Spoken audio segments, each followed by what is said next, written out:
I mean, yeah, we had just. I think what had happened is we had kicked out that one black guy or some guy. We had kicked out a couple people out of Germany.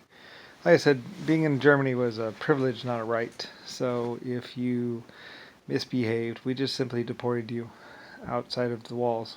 Like, all right, take a walk. Here's some money. We'd always give people money, I think, because like you're no longer gonna live here. Like I ran my, they used to call it Fortress Germany because I ran my place like a fortress. You know, we grew our own food, we did everything, and we had all these walls and everything else like that. I took a chance with Spain, by the way, because well, I mean, I gave them cannon Gatlings. They had quite a few Gatlings that I think I gave them or something, or they bought from me. They probably bought them from me eventually because I was giving them for their defenses as well, and we had built some of Spain or something like that, or they had. I'm not gonna say I built Spain, but I did build some of it or help them out with some things. I probably financed quite a bit of it, like I said, because I did. That's what I did. So like it was defending their own homes, so I put everything up, and the cannons would face basically Africa pretty much. And that was their border right there, right where the water ended. That was their border. On the other side of that thing was Africa. So anyway, that's why they amassed right there on that tip right there to swim across the channel. It was the closest point. Of course, like a couple hours of the day, the water. I think the water goes in and out. I don't know. But anyway, I forget what the tides are, but there's a couple of times a day when you can't get across or something like that. I don't really know.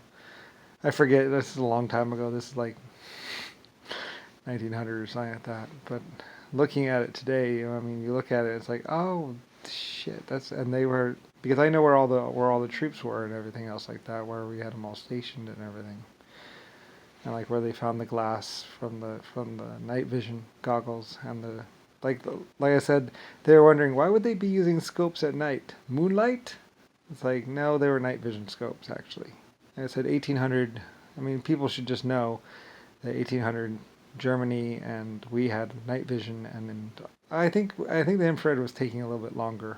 It wasn't until like well, probably we probably didn't have night vision quite by 1812, but somewhere around in there we got the night vision system. Not exactly the best, but pretty good. Like I said, I was willing to spend almost any amount of money for defense. So anyway, so there's all really defended like quite a few of those actually had night vision things. And then I forget how the street was actually lit by lights or what. It's a long time ago. Anyway, though, but like I said, I figured just a good showing of force. You have cannon, you have Gatlings, and everything out there. I mean, who's going to attack? No one would attack. I mean, there's Gatling right there pointed down the streets and stuff. I mean, I think it's a long street, or at least it was a long street. Where you could just like shoot almost straight down the line on a couple of the streets. And at the top of it, we had on one spot we had two cannons, and we had another spot we had one cannon, and then we had Gatlings. So anyone who crossed over there, if they ever tried that, was gonna it was murder. Well, not murder, but I mean it was basically a slaughter. It's just like they would be stepping out into full on Gatling fire and cannon. Like right at the very end of the street was two cannon. And they could shoot down to the end. So our troops would back up and then they would start shelling and all that. So if the human wave came, then that's what they did. 2 million black people. Well, 100 something thousand. 30,000 away. 30,000 people. That's how they attacked in those days. Just overpower your enemy, pretty much. Climb up the battle defenses, almost like in World Wars, in War Zombie. Like, like I said, the channel was full of people swimming across, black people and white people and stuff. But anyway, I say people like to say that I was leading the black people. I wasn't. I didn't have anything to do with them. I was leading the other people. The defenders. black people on the end, they were being led by some other white people. Well, realistically, they were being led by this one black person that was just letting these white people think that they were leading the black people, but they actually weren't. No, no, he had never. He made sure. He was their leader, and they knew it. And but they would listen to the white people until it was time to kill them. So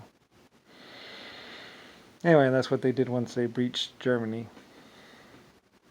It was all over for them. They just lined them. They actually, like I said, they lined up their own sympathizers and shot them. I couldn't do anything to stop it. My people were all dead. So as the people who had shot my people. So it's kind of funny thinking that they actually betrayed me to let these black people in and these people in, and they just lined them up and shot them.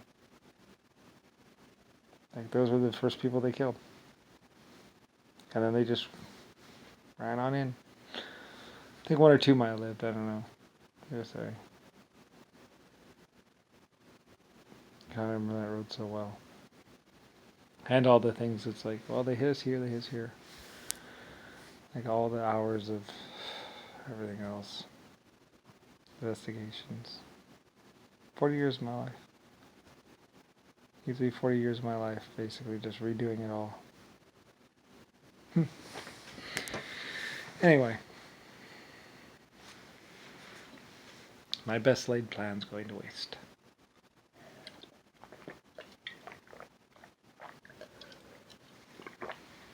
Yeah, well.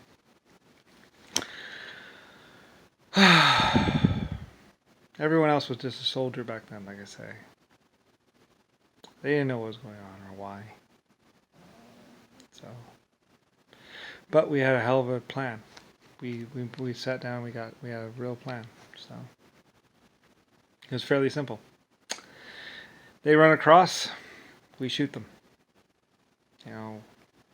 They're not 30,000 people don't cross a channel for the nightlife in the town. I didn't think they would try it, actually, like I said. I never thought they would try it. I thought they would know the defenses, see the defenses, and never even think about it. Because it was just so insane. We could take on easily 30,000 people or 3,000 people that tried to breach the walls. Easy.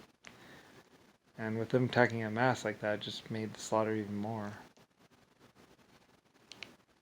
Anyway, I don't really feel bad about it because, like I said, it was a very simple decision on my side. They were going to kill everyone.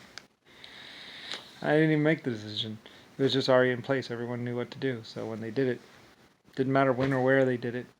I played some things, saying chum the channel and do this, do that, but we were chumming it for 2 weeks, like I say, and they just picked that night.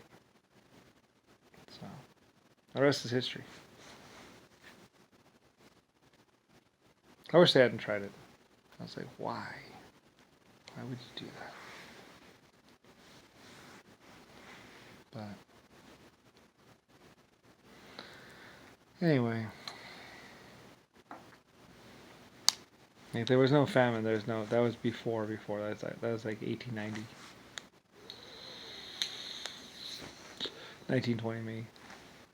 Oh no, 1890 about to 1915, somewhere around there. Anyway, then they tried. Then after they did Germany, they ran up to China.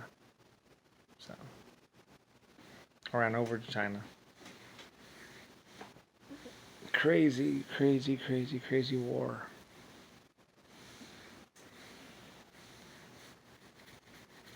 Oh well. And that's why I was a hero and everyone loved me. Because they would have gotten overrun anyway. Only it wasn't as bad. Got more people evacuated and the people knew what to do.